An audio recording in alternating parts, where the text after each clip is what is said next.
इस मोहतरमा को कोई जाके ये बताए कि ऐसे करने से और लंगड़ी करने से कोई क्यूट नहीं लगता है, ये क्यों फालतू में अपने आप को इतना क्यूट दिखाने की कोशिश कर। इस बार के पुष्पा 2 में जो उनका कैरेक्टर था वो आपको भी पता है, कहाँ कहाँ पकड़ने वाला कैरेक्टर था, बहुत बकवास कैरेक्टर था, उसका और कोई काम था नहीं। रश्मिका ने जहाँ पे अपना बर्थडे सेलिब्रेट किया था उसी सेम स्पॉट में भी विजय देवरकोंडा ने भी अपनी एक फोटो शेयर की थी। बंदर वाली हरकतें कर रही है, क्यूटनेस नहीं है, नहीं है, बिल्कुल नहीं है, हमें तो बहुत गुस्सा आता है।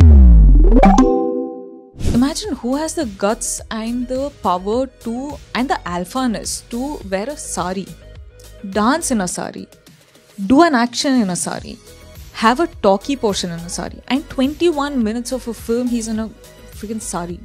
Like, tell me what man can do that? I think he has won my absolute respect. तो ये वाली क्लिप देख के आपको समझ ही आ गई होगी कि आज की वीडियो किस पे है। इतनी ज्यादा ओवररेटेड, इसको तो वैसे भी यार कन्नड़ा इंडस्ट्री ने तो वैसे मुक्का मार दिया इसके मुंह पे, तभी सिर्फ तेलुगु वाले में काम करती है। सबसे पहले तो मैं ये जानना चाहता हूँ कि इस औरत को नेशनल क्रश बनाया किसने। इस मोहतरमा को कोई जाके ये बताए कि ऐसे करने से और लंगड़ी करने से कोई क्यूट नहीं लगता है, ये क्यों फालतू में अपने आप को इतना क्यूट दिखाने की कोशिश करती है। अभी रिसेंटली इनका एक बर्थडे पोस्ट देखा जहाँ पे खुद ही गा रही है हैप्पी बर्थडे रशी, बंदर वाली हरकतें कर रही है, क्यूटनेस नहीं है, नहीं है, बिल्कुल नहीं है, हमें तो बहुत गुस्सा आता है। बट हाँ, कुछ है BTS की 14s जिनको ये चीजें बहुत पसंद है और इनको भर भर के इंस्टा पे फॉलो करते हैं, इसी वजह से इनके इतने फॉलोअर्स है, इनको मूवीज मिलती है। बट सच में बहुत ज्यादा क्रिंज है और ये कोई खास एक्ट्रेस भी नहीं है। हमें तो पता नहीं यार कोंडा साहब ने क्या देख लिया इस पे क्यों फिदा है इस पे। हरकतें इसकी ऐसी हैं, रेलेवेंट रहने के लिए कुछ भी कर सकती है। तो आज हम बात करने वाले हैं the rise and fall of Rashmika Mandanna. तो आज के वीडियो को हमने 4 पॉइंट्स में डिवाइड किया। पहला पॉइंट है the rise of Rashmika, second point है the engagement drama with Rakshit Shetty, third point है द विजय देवरकोंडा रूमर और fourth point why so much hate. और हाँ, आपको ड्रिल पता ही है, इस वीडियो को लाइक शेयर कमेंट जरूर कर देना। तो वीडियो शुरू करते हैं।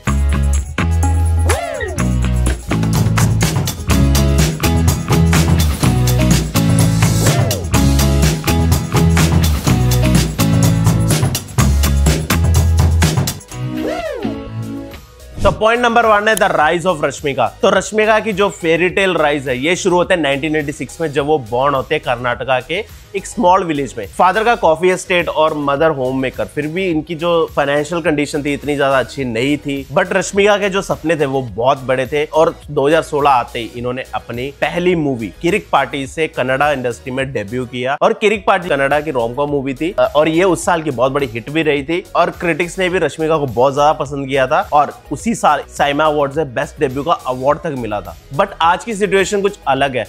आज की सिचुएशन ऐसी है कि कन्नड़ा इंडस्ट्री जो है काइंड ऑफ रश्मिका को बैन कर चुकी है और रश्मिका को वहां की ऑडियंस बिल्कुल भी पसंद नहीं करती। और अपने डेब्यू के बाद ही इन्होंने तेलुगु में भी अपना डेब्यू किया और यहाँ पे आके इन्होंने चलो और गीता गोविंदम जैसी मूवीज की। और गीता गोविंदम तो उस साल की सबसे बड़ी हिट मूवी थी तेलुगु में और उस मूवी ने 100 करोड़ तक कमा लिए थे। और इनकी जो केमिस्ट्री थी विजय देवरकोंडा के साथ बहुत ज्यादा पसंद की गई। लोग इनको शिफ्ट करने लगे कि ये दोनों रिलेशन में। इनकी लाइफ का सबसे टर्निंग पॉइंट आता है 2021 में, जब पुष्पा मूवी आती है। उसमें इनका जो रोल था श्रीवल्ली, मतलब उस मूवी ने इनकी जो पूरी इमेज थी उसको काया पलट कर दिया। इनको एक नेशनल क्रश बना दिया इंडिया के लिए। बात ये है कि जो नेशनल क्रश वाला टैग है वो एक्चुअल में अल्लू अर्जुन ने ही रश्मिका को दिया था जब वो पुष्पा के प्रमोशंस कर रहे थे। और पुष्पा के साथ ही वो साउथ इंडस्ट्री की हाईएस्ट पेड एक्ट्रेस भी बन गई और उन्होंने फोर्ब्स 30 अंडर 30 में भी अपनी जगह बनाई। Second point the engagement drama with Rakshit Shetty. अब रश्मिका के अगर लव लाइफ की बात करें तो बहुत ज्यादा इंटरेस्टिंग लव लाइफ है, क्योंकि जब इन्होंने इंडस्ट्री में नया नया शुरू किया था तब इन्होंने कन्नड़ा इंडस्ट्री में रक्षित शेट्टी के साथ किरिक पार्टी मूवी से डेब्यू किया था। उस टाइम पे इन दोनों की डेटिंग चल रही थी और ये दोनों काफी प्यार में पड़ गए थे। रक्षित शेट्टी काफी एस्टैब्लिश्ड एक्टर थे और रश्मिका एक न्यू भी थी, तो उनको इंडस्ट्री में ग्रो करने के लिए रक्षित जैसे एक एक्टर का लाइफ में होना सच में बहुत ज्यादा फायदेमंद था। तो ये दोनों उस टाइम काफी ज्यादा रिलेशनशिप में आगे, बहुत प्यार इनका बढ़ गया था एंड इन लोगों ने एंगेजमेंट तक करने की बात कर ली थी। और इन्होंने डिसाइड किया कि विराजपेट में एक प्राइवेट सेरेमनी में एक एंगेजमेंट सेरेमनी कर ले। उस टाइम पे रश्मिका 21 साल की थी और रक्षित 34 साल के थे। जी हाँ, 13 साल का एज गैप था, बट स्टिल प्यार में सारे अंधे होते हैं।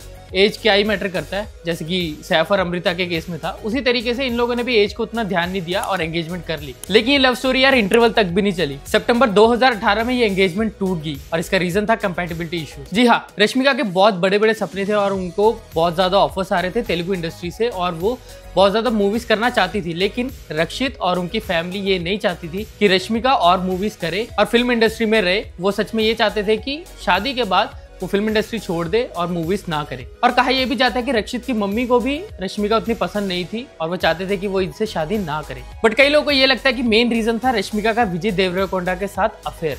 जी हाँ, वो दोनों जब से गीता गोविंदा मूवी पे काम कर रहे थे तब से उनका अफेयर शुरू हो गया था और उस मूवी में एक किसिंग सीन भी था जिसको लेके रश्मिका और विजय काफी ज्यादा ट्रोल भी है और लोगों ने ये कहा कि इन लोगों का सच में कुछ चल रहा है और वो ये भी कहा कि यही रीजन था कि उनका रक्षित के साथ एंगेजमेंट टूट गया। बट असली दिक्कतें तो इनके एंगेजमेंट टूटने के बाद शुरू हुआ। एंगेजमेंट टूटने के बाद रक्षित शेट्टी के फैंस ने रश्मिका को टारगेट करना शुरू कर दिया। उन्होंने सोशल मीडिया पोस्ट पे उनके अगेंस्ट बहुत ज्यादा बैड कमेंटिंग करना शुरू कर दिया और रश्मिका को सच में एक पोस्ट डालना पड़ा कि प्लीज रिस्पेक्ट माई प्राइवेसी, ऐसी चीजें ना करे।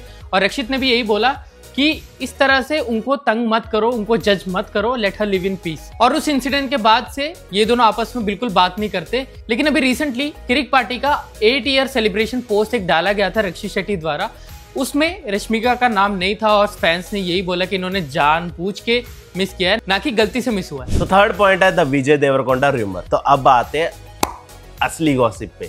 आइए देखते हैं, बैठचंद मजा आएगा। ये तो एक्चुअल में इनको शिप करना स्टार्ट किया लोगों ने जब गीता गोविंदा मूवी आई थी। उस मूवी के बाद तो फैंस ने इनको हर जगह पे शिप किया, ये बोला कि ये सच में डेट कर रहे हैं। और लोग हमेशा एक ही चीज बोलते थे, इनकी ऑन स्क्रीन और ऑफ स्क्रीन जो केमिस्ट्री है बहुत ज्यादा अच्छी लग रही है। बट जब भी इनसे पूछा जाता था तो विजय देवरकोंडा ने भी एक पॉडकास्ट में आके बोला था कि मैं रिलेशनशिप में हूँ, बट ये रिवील नहीं किया था कौन है। और ये चीज रिसेंटली अभी थोड़े बहुत रूमर्स थोड़े और ज्यादा स्ट्रॉन्ग हो रहे थे, क्योंकि रश्मिका ने जहाँ पे अपना बर्थडे सेलिब्रेट किया था उसी सेम स्पॉट में भी विजय देवरकोंडा ने भी अपनी एक फोटो शेयर की थी। तो लोग उसके नीचे भी कमेंट्स कर रहे थे कि ये दोनों साथ में ही हैं। रश्मिका को जब भी मौका मिलता है तो विजय देवरकोंडा की हमेशा प्रेज ही करती है। उन्होंने एक इंटरव्यू में ये भी बोला था कि विजय ने मेरे को रक्षित के साथ जो ब्रेकअप हुआ था उससे मूव ऑन करने में भी बहुत ज्यादा हेल्प की है। बट एक चीज तो जरूर है, वैसे ही उनके कई हेटर्स है, जो रक्षित शेट्टी के जो फैंस है वो वाले हेटर्स भी है, जो आज भी इनको बोलते हैं कि ये विजय देवरकोंडा की वजह से ही रश्मिका ने रक्षित के साथ भी ब्रेकअप किया था। और जहां भी इनको स्पॉट करते हैं तो कमेंट्स में ये जरूर लिखा होता है कि ये पब्लिसिटी स्टंट कर रहे हैं, ये जानबूझ के ऐसी चीजें कर रहे हैं ताकि क्यूट कपल लगे। Fourth point, why so much hate. पहली बात तो ये है कि कन्नड़ा इंडस्ट्री उनको बहुत ज्यादा हेट करती है क्योंकि उन्होंने एक इतने बड़े एक्टर के साथ एंगेजमेंट तोड़ दिया और कन्नड़ा इंडस्ट्री को छोड़ के तेलुगु इंडस्ट्री में काम करना शुरू किया। तो कन्नड़ा की तरफ से तो उनको बहुत ज्यादा हेट है और कई इंटरव्यूज में ऐसा दिखा भी है कि रश्मिका बिल्कुल भी थैंकफुल नहीं है कन्नड़ा इंडस्ट्री के लिए, जिन्होंने उनको डेब्यू कराया और इस इंडस्ट्री में लेके आए। तो उनको बिल्कुल भी इस इंडस्ट्री के लिए प्यार नहीं है और वो सच में किसी भी कन्नड़ा मूवीज में वर्क नहीं कर रही। तो कन्नड़ा इंडस्ट्री के लोगों को बहुत ज्यादा हेट है उनके लिए। और उनको हेट करने का एक बहुत बड़ा रीजन ये भी है कि वो जानबूझ के क्यूट बनने की कोशिश करती है। जी हाँ, वो एक्टिंग वाइज बहुत ज्यादा खतरनाक एक्ट्रेस नहीं है। अगर आप बाकी एक्ट्रेसेस को देखोगे तो आपको और भी ज्यादा अच्छी एक्ट्रेसेस मिलेंगी जो कि बहुत अच्छा एक्टिंग कर लेती है। लेकिन रश्मिका अभी भी रेलेवेंट अपने सिर्फ क्यूटनेस की वजह से, कि वो जानबूझ के क्यूट दिखने की कोशिश करती है और लोग भी इसी वजह से उनको फॉलो करते हैं, उनको कहते हैं कि नेशनल क्रश है, ये है वो है, क्योंकि वो क्यूट दिखने की कोशिश करते हैं, ना कि उनमें एक्टिंग कैपेबिलिटी है। और एनिमल मूवी का भी जब ट्रेलर रिलीज हुआ था तो उनके वो डायलॉग डिलीवरी को लेके लोगों ने बहुत मजाक उड़ाया था कि मुंह में पान डाल के बात कर रही है एंड बहुत खराब तरीके से डायलॉग डिलीवरी कर रही है। एंड इनफैक्ट अभी रिसेंटली जो छावा मूवी आई थी उसमें भी उनका एक साउथ इंडियन टच वाला एक्सेंट था जो कि होना ही नहीं चाहिए था, क्योंकि एक मराठा वॉरियर पे बेस्ड था और जो कैरेक्टर था उनका वो उनमें उनकी बातों में एक साउथ इंडियन टच आना ही नहीं चाहिए था, बट स्टिल वो था। तो वो बहुत ही ज्यादा ऑफ पुटिंग लग रहा था। जहां विकी कौशल ने इतना बढ़िया एक्टिंग किया था लेकिन रश्मिका की एक्टिंग बहुत ज्यादा फीकी थी। इसी जगह पे अगर आप कृति सनन, आलिया भट्ट या ऐसे किसी एक्ट्रेस को कास्ट करते तो ज्यादा इंपैक्ट पड़ता। और लोगों का ये भी कहना है कि पुष्पा मूवी में भी, पुष्पा जो मूवी है वो एक्चुअली अल्लू अर्जुन की मूवी है, रश्मिका का कोई मेन कैरेक्टर उसमें है ही नहीं। इस बार के पुष्पा 2 में जो उनका कैरेक्टर था वो आपको भी पता है कहाँ कहाँ पकड़ने वाला कैरेक्टर था, बहुत बकवास कैरेक्टर था, उसका और कोई काम था नहीं। इसलिए लोगों का यही मानना है कि वो एज एन एक्ट्रेस बहुत खराब है, उनमें इतनी कोई क्वालिटीज है नहीं, लेकिन उनकी किस्मत बहुत अच्छी है कि उनको जो मूवीज मिलती है ना वो ब्लॉकबस्टर निकलती है। तो किस्मत का खेल है। पूजा हेगड़े की किस्मत ऐसी है नहीं। अगर आपने वो वाली वीडियो नहीं देखी हमारी तो देख सकते हैं। तो ये थी हमारी वीडियो रश्मिका मंदाना पे। नेशनल क्रश, क्यूट क्वीन, हाँ। Cute queen, sorry. तो ये थी हमारी video national crush, cute queen, Rashmika Mandanna ये पे। क्या बंदर वाली हरकतें कर रहे हैं हम लोग। जी हाँ, जो भी है, लंगड़ू क्वीन के ऊपर थी ये वीडियो। तो वी होप कि आपकी वीडियो पसंद आई होगी। अगर वीडियो पसंद आई है तो लाइक कमेंट शेयर कर देना, चैनल को सब्सक्राइब कर देना, और ऐसी इंटरेस्टिंग वीडियोस के लिए यार देखते रहना। व्यूज आते नहीं है बट प्लीज देखते रहना यार। हिट और मिस। हिट और मिस या तो तब तक के लिए बाय।